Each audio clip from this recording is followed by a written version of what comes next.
Então vamos lá, pessoal.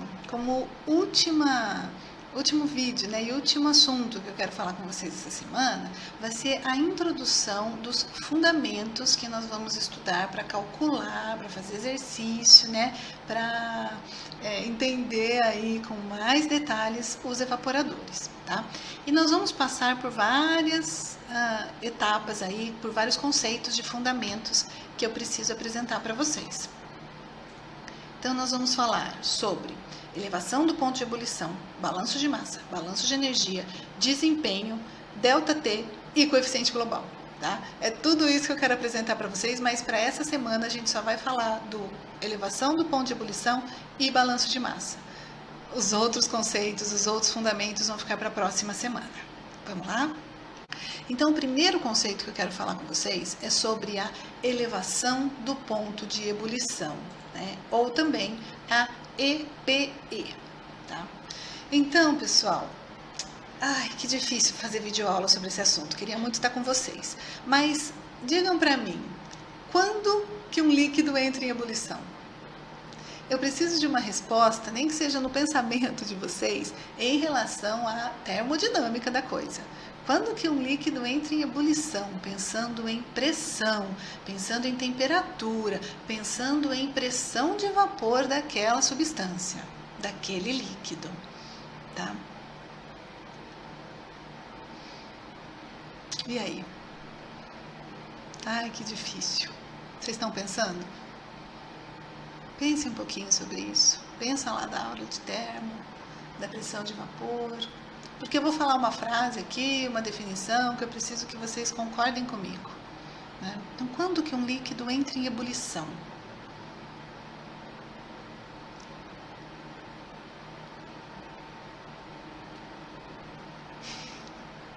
Concordam que é quando a sua pressão de vapor está igual à pressão ambiente? Quando a sua pressão de vapor está igual à pressão em que ele está, ele entra em ebulição.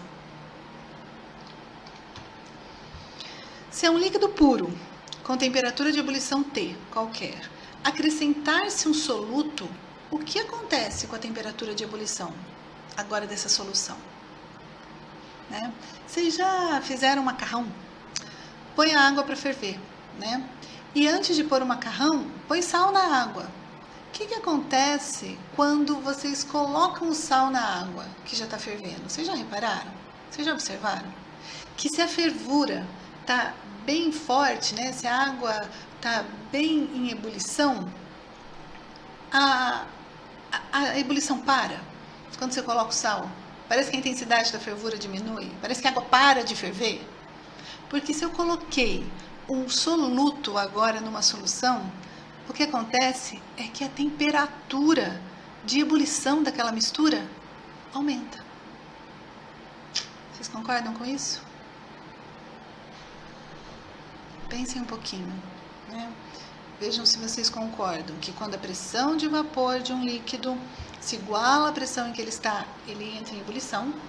E se eu colocar um soluto no líquido, eu aumento a temperatura de ebulição. Aquela temperatura que ele está já não é mais suficiente para ele ebulir, tá? Porque o soluto no líquido fez isso.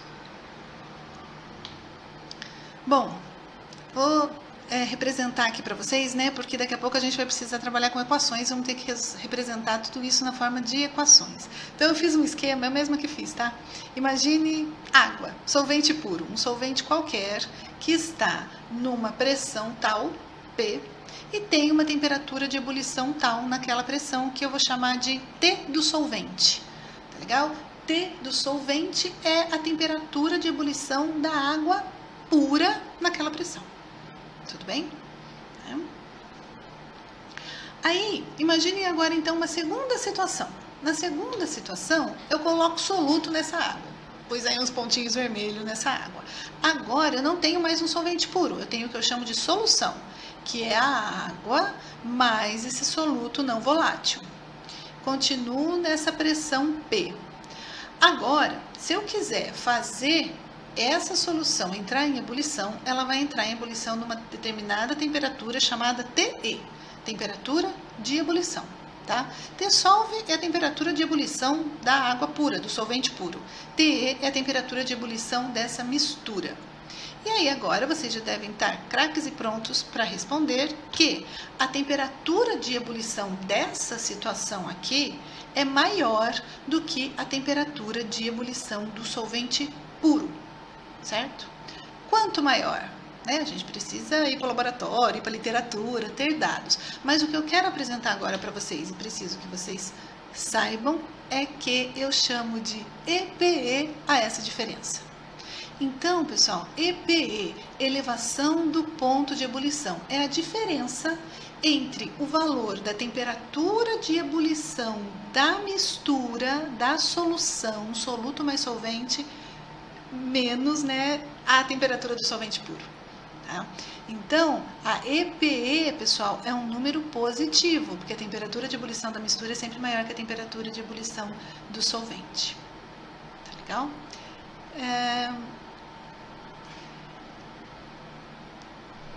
Então, era isso. Elevação do ponto de ebulição é a temperatura de ebulição da solução menos a temperatura de ebulição do solvente.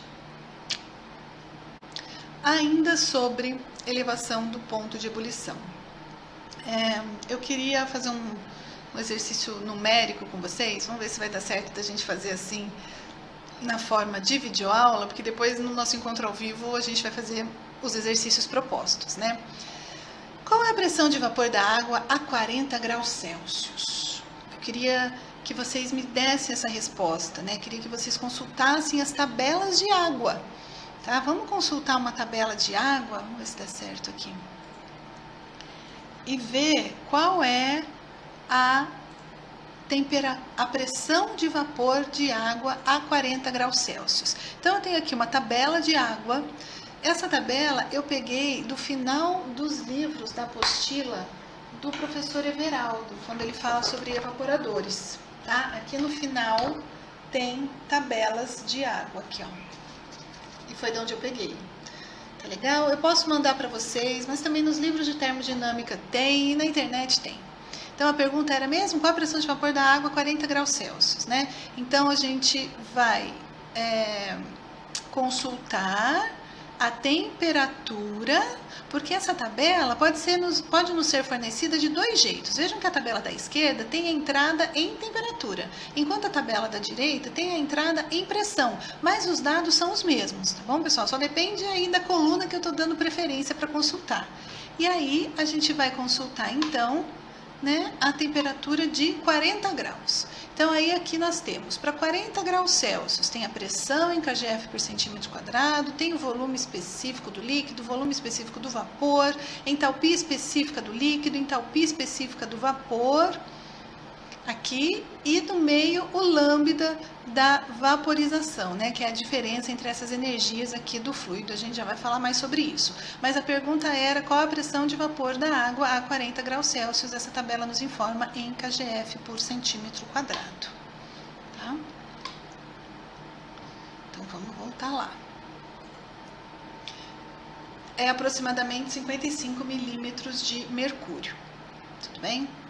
Então, água pura a 40 graus Celsius. Agora eu vou fazer uma nova pergunta para vocês, para poder apresentar uma outra forma da gente descobrir essas informações.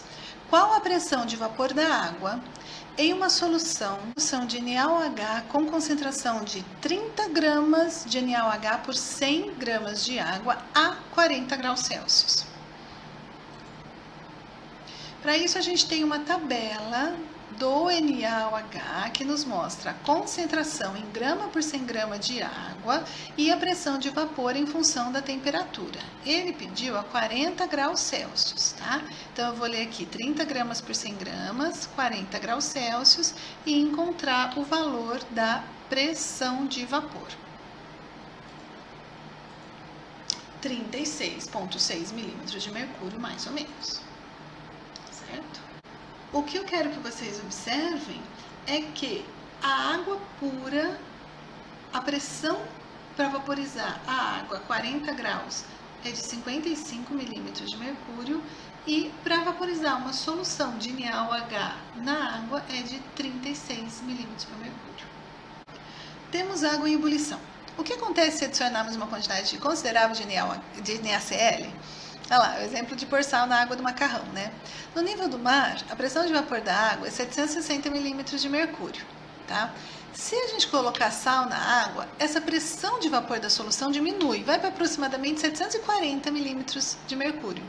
Não temos mais a igualdade entre a pressão de vapor e a pressão ambiente, uma vez que eu coloquei o soluto na água. Assim, a ebulição cessa.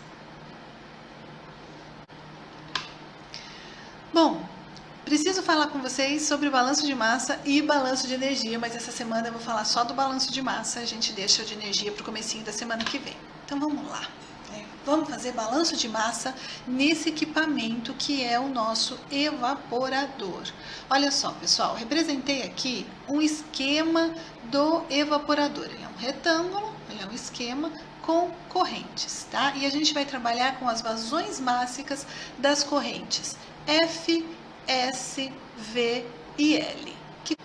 F, S, V e L são as vazões mássicas das correntes de alimentação do fluido frio, alimentação do fluido quente, vapor gerado e solução concentrada gerada no equipamento. X é a fração mássica do soluto nessas correntes. Então vejam que eu tenho soluto na corrente F e tenho soluto na corrente L. Não tenho soluto no fluido quente desse trocador de calor e também não tenho soluto lá no vapor gerado, que é só vapor de água. Vou chamar de H, tanto maiúsculo quanto minúsculo, as entalpias específicas do vapor e do líquido, tá? H vai ser entalpia, H maiúsculo vai ser entalpia quando eu estiver me referindo a uma corrente na fase vapor e H minúsculo de uma corrente quando eu estiver me referindo na fase líquida. Então, olha, a alimentação, que é o fluido que eu desejo concentrar, tem entalpia minúscula. O vapor de aquecimento, entalpia maiúsculo. O vapor gerado, entalpia maiúsculo. E o líquido concentrado na base do equipamento, entalpia minúsculo. E T é temperatura. Então, eu preciso conhecer a temperatura da corrente de entrada, a temperatura da corrente de saída da solução a ser concentrada. A temperatura do vapor de aquecimento que vai ceder calor latente, mudar de fase e sair como líquido. E a temperatura do vapor gerado também. Tudo bem? Então, pessoal, essas equações aqui são muito importantes para a gente já começar a pensar aí nos cálculos e equacionamentos de evaporadores. Então, TL é igual a TV. A temperatura da solução concentrada é a mesma temperatura do vapor gerado, porque o vapor é o vapor dessa solução. Tá? O vapor gerado no equipamento é o vapor dessa solução concentrada, então essas duas correntes de saída do meu equipamento estão na mesma temperatura.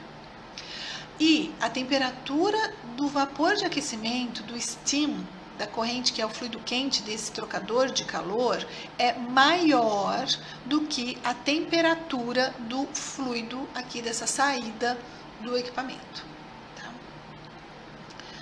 E qual é a temperatura de saída dessa solução, né? Essa solução é TL, é a solução que tem soluto e água. A sua temperatura é a temperatura do solvente mais a elevação do ponto de ebulição. Nós estudamos elevação do ponto de ebulição, né? Acabamos de falar sobre isso. Então, aqui é a temperatura de saturação do vapor mais a elevação do ponto de ebulição causada pelo soluto aí presente, certo? Eu dei um clique aqui, ó, solução diluída, solução concentrada, vapor de aquecimento e vapor gerado. Já tinha falado isso para vocês antes do clique. Tá? Bom, considerando operação contínua no estado estacionário e que não há acúmulo de massa, e considerando como volume de controle o evaporador, então a gente tem aí dois componentes participando desse processo, que é o soluto e o solvente. E aí nós vamos fazer balanço de massa, considerando que o que entra é igual ao que sai. Tá? Então, olha só, o que entra? Entra F e entra S. E o que sai? Sai L, sai V e sai S também. Aí eu pus aqui uma observação, né? Vazão de S. Eu disse para vocês que a troca de calor que acontece aqui no trocador de calor, que fica na base do evaporador, é uma troca sem contato. A troca se dá pelas paredes dos tubos. Então, pessoal, não há mistura de fluidos. Toda a corrente de S que sai do equipamento é a mesma que entrou, tá? S só passa pelo equipamento. O que acontece é que ela cede calor, mas a sua massa não aumenta e nem diminui. Então, o balanço de massa desse equipamento fica. Balanço global. Entra F, sai L, sai V. Concordam? Eu sumi com o S dos dois lados, tá? Porque o S que entra é exatamente igual ao S que sai. E posso fazer também balanço de massa para o soluto, tá? Então, considerando o soluto presente na solução, entra soluto em F, como F vezes XF, e sai em L e em V, mas também eu vou considerar que... Pessoal, falhou aqui a minha câmera, espero que dê certo de eu continuar gravando com a minha voz. Mas eu vou considerar então que não tem soluto na saída do vapor desse equipamento. Eu posso simplificar então a minha equação de balanço de massa. Tá legal?